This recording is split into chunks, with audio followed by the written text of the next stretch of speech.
Everywhere you go in Los Angeles, you see poor people everywhere. Skid Row, downtown, everywhere, they're everywhere. And the train, they sleeping in the elevators. And yeah, you can't live outside. People are not meant to live outside. I really think that people down here are just like you and us. I mean, they're a paycheck away. We're all a paycheck away from being homeless. It used to be confined to certain areas, but now pretty much anywhere in the city you go, you'll see someone experiencing literal homelessness. Because of all the loss moving in and the different crowds, so we don't have a choice.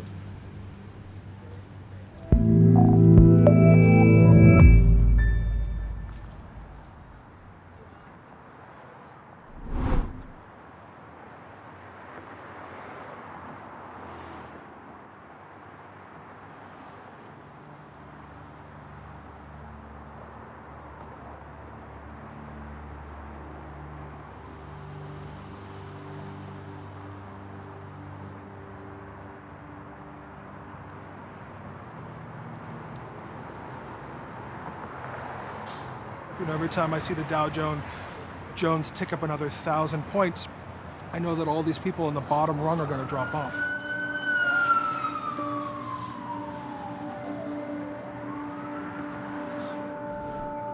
There are more homeless people in America today than the populations of Orlando and Reno combined. And that doesn't include people forced to live with friends or relatives. That number could be closer to 7.4 million. But the American economy is showing signs it's bounced back from the 2008 recession. The GDP is up, unemployment is down, and homes are selling. Yet despite all that progress, the gap in income inequality keeps widening.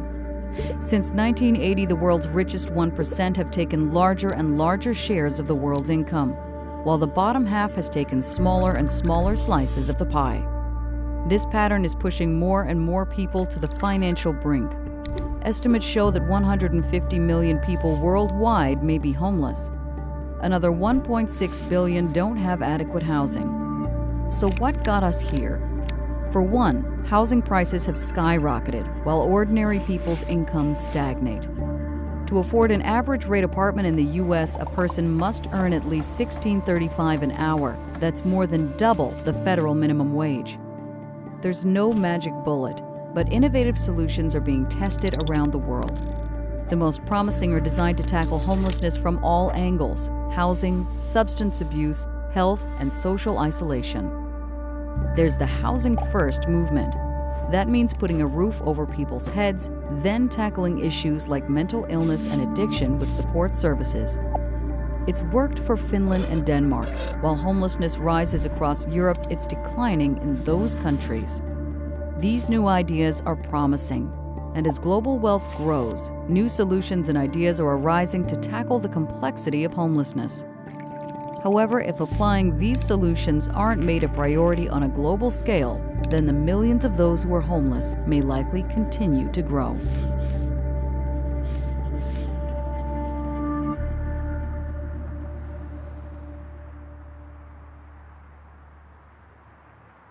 Homelessness hasn't always been a crisis in America. It really became a crisis in the early 80s, the drastic cuts that were launched by the Reagan administration to the safety net that this country had at the time. Inequality is growing, and there are people on the lower end, on the losing end of that growing inequality. And then the slide. Yes, 1, 2, or 3 bad things. An employer that hits a bump and has to lay people off temporarily. So you can very quickly find yourself unemployed, and then without housing, and then in a car with your kids, and there you go. People experiencing severe mental illness, people who are deep into addictions, those are people that a lot of times are stereotyped as the typical person experiencing homelessness, and that's just not the case. And it's just the most visible person that you remember. Like, you always remember the person screaming on the corner. You don't really see the 2 people waiting at the bus stop who are homeless at the same level that other person is. I think for the substance use thing, it is like kind of like the chicken and the egg sometimes. Which came first is really hard to determine.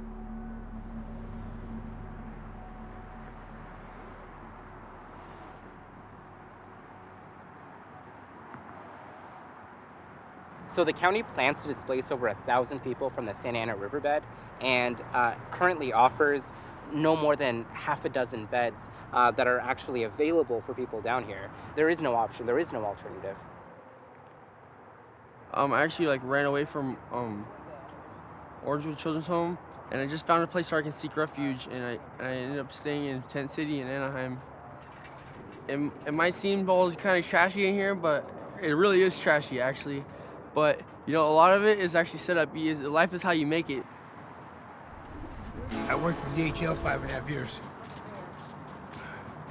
Lost a job, had a heart attack, ended up here.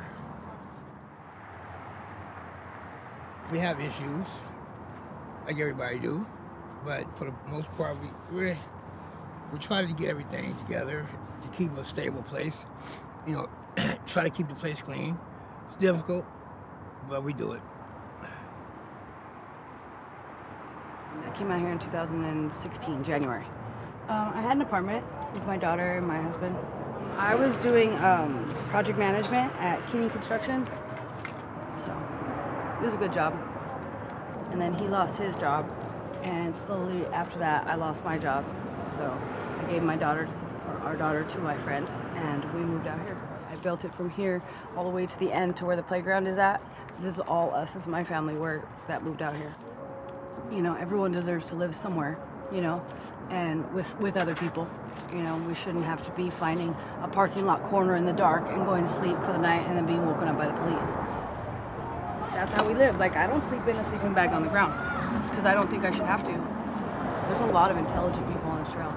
They're not just drug addicts and, criminals and whatever they say about us in the paper.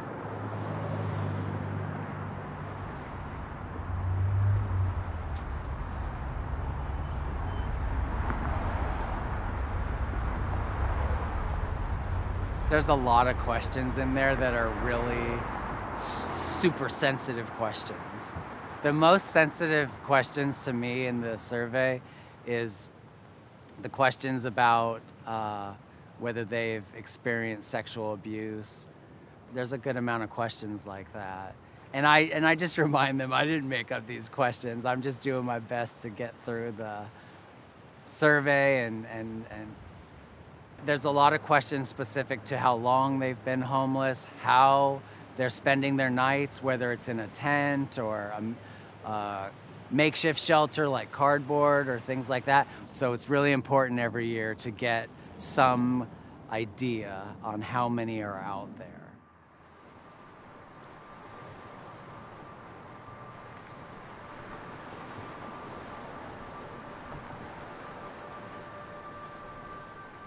On a scale, this is what they're doing. They're just plugging a couple of people, I guess, whoever they choose, and that's it.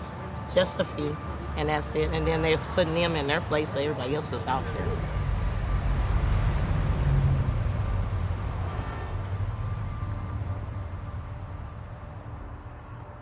There are solutions, but it's a question of prioritizing this as a problem and an urgent problem that deserves our attention and deserves government attention at whatever level.